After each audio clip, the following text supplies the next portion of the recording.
बंगला number 17। ये कहानी 3 दोस्तों की है जिनका नाम विक्रम, सुनील और जॉन होता है, जो बम्बई शहर में नौकरी करने के लिए आते हैं। तीनों बचपन के दोस्त कुछ कर दिखाने का सपना लिए इस भीड़ भाड़ वाली जगह में अपना मुकाम पाने के लिए दर दर भटकते हैं। उन्हें कोई भी रास्ता नजर नहीं आता। अपने छोटे से गांव में रहकर कॉलेज की पढ़ाई करने वाले सुनील और विक्रम ने कभी सोचा भी नहीं था कि सफलता पाने के लिए इतना दर्द झेलना पड़ता है। वहीं जॉन अपने पापा के बिजनेस में पहले से ही संघर्ष कर चुका था, जिस वजह से उसे इन सब चीज़ों की आदत सी हो गई थी।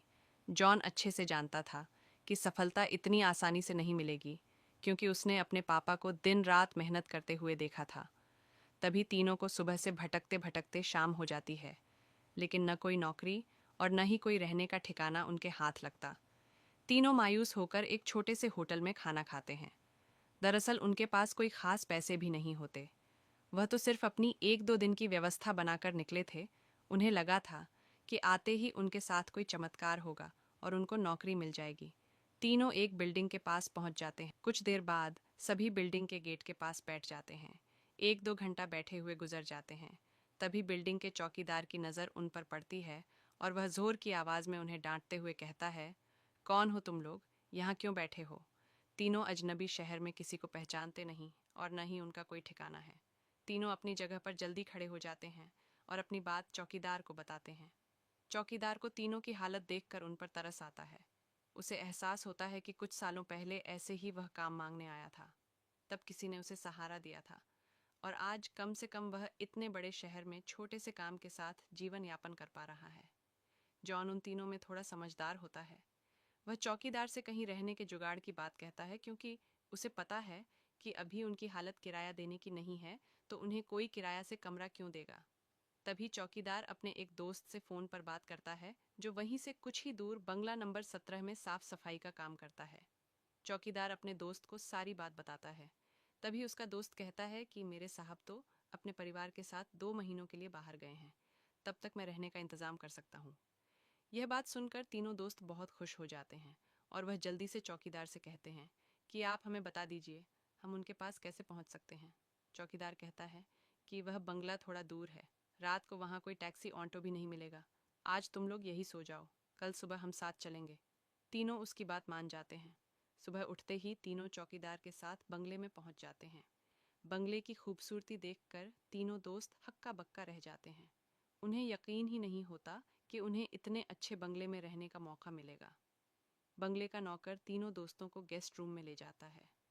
तीनों दोस्त रूम में पहुंचकर राहत की सांस लेते हैं। जल्दी से तीनों नहाकर तैयार हो जाते हैं और काम की तलाश में निकल जाते हैं। अब रहने का तो ठिकाना लग चुका था। तलाश थी केवल अच्छे काम की, जिससे उनका गुजारा चल सके, लेकिन आज भी उनके साथ वही होता है। सुबह से शाम हो जाती है, लेकिन तीनों हताश होकर वापस अपने स्थान आ जाते हैं। नौकर तीनों के लिए खाने का इंतजाम करके रखता है, जिससे उन्हें बहुत ही राहत मिलती है। आज तीनों दोस्तों के लिए बंगले की पहली रात होती है। रात को 12 बजते ही अचानक विक्रम की नींद खुल जाती है और वह अपने आप को बंगले के तहखाने में पाता है, जहां पुराना सामान इकट्ठा करके रखा हुआ था। उसे समझ में नहीं आता कि वह यहाँ कैसे पहुंचा। तभी वह घबराहट में अपने दोस्तों को आवाज़ लगाता है, लेकिन किसी को कुछ सुनाई नहीं देता।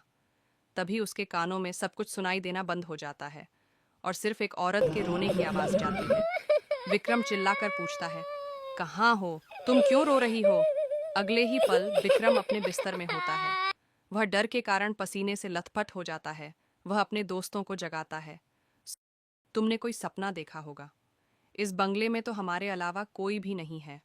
और विक्रम भी अपने दोस्तों की बात का यकीन करके इस घटना को बुरा सपना समझकर नज़रअंदाज करके सो जाता है। सुबह उठते ही तीनों दोस्त फिर से तैयार होकर काम ढूंढने निकल पड़ते हैं, लेकिन जैसे ही वह बंगले के गेट से बाहर निकलते हैं, अचानक कोई औरत आकर विक्रम को चिट्ठी देती है, जिसमें लिखा होता है, तुम इस पते पर जाओ तो काम मिल जाएगा।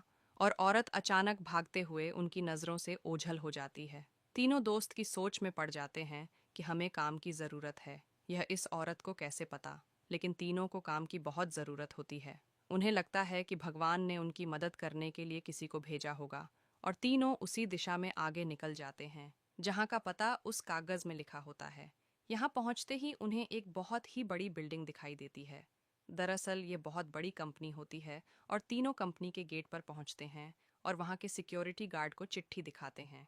सिक्योरिटी गार्ड चिट्ठी नियुक्ति विभाग के पास भेज देता है और जैसे ही प्रबंधक को वह चिट्ठी मिलती है तो उसमें उसके मालिक का हस्ताक्षर होता है। कंपनी का प्रबंधक यह देख करके आश्चर्यचकित रह जाता है। उसे यकीन ही नहीं होता कि जो पासवर्ड केवल कंपनी के मालिक को पता है वह इसे कैसे पता चला। अब प्रबंधक उसे कोई खास आदमी समझने लगता है। उसे पूरा यकीन हो जाता है कि हो ना हो यह व्यक्ति बॉस ने ही भेजा है और वह उसे बिना रुके हुए अंदर जाने की इजाज़त दे देता है।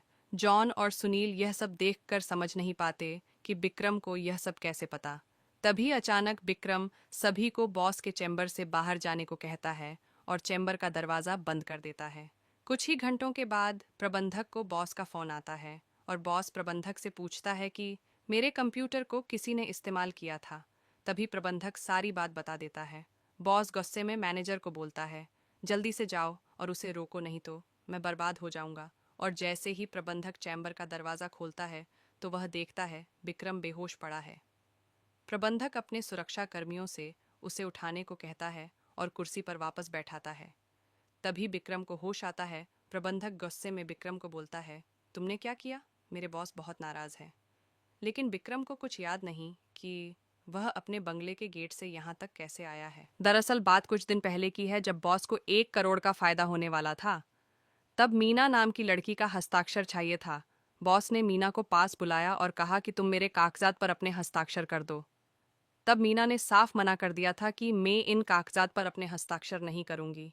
तब बॉस को गुस्सा आ गया और दोनों के बीच में लड़ाई शुरू हो गई और कुछ देर बाद मीना की सांस रुक जाती है और वह वहीं खत्म हो जाती है और बॉस विदेश भाग जाता है। तब मीना की आत्मा वहीं भटकती रहती है और एक दिन विक्रम पैदल चल रहा था। तब मीना की नज़र उस पर पड़ी और वह उसके अंदर घुस गई और अपना बदला लेना शुरू कर दिया और बॉस की काली करतूत को इंटरनेट में वायरल कर देती है। बॉस को विदेश से ही गिरफ्तार कर लिया जाता है। उसका काला चिट्ठा सबके सामने खुल जाता है और वह बेनकाब हो जाता है। उस लड़की ने मरने के बाद भी अपना बदला ले लिया था। अब शायद उसकी आत्मा को शांति मिल जाएगी। तीनों दोस्त उस बंगले को बुरा सपना समझकर भूल जाते हैं और इस दर्दनाक भूतिया कहानी का अंत हो जाता है तथा अपने अपने घोंसलों में घुसते ही वे जाल में फंस गए। पक्षियों ने जाल से बाहर निकलने के लिए जोर लगाया पर वे और भी काटी। सवेरा होते ही शिकारी आ गया। उसने लता के द्वारा पेड़ पर चढ़कर देखा तो शिकारी एक एक हंस को जाल से निकालकर फेंकने लगा। पक्षी चुपचाप सांस रोककर पड़े रहे। ऐसा लग रहा था कि जैसे वे सचमुच मरे हुए हैं। पर जब उसने आखिरी पक्षी को पेड़ के नीचे फेंका तो सभी पक्षी फुट काटी। सवेरा होते ही शिकारी आ गया।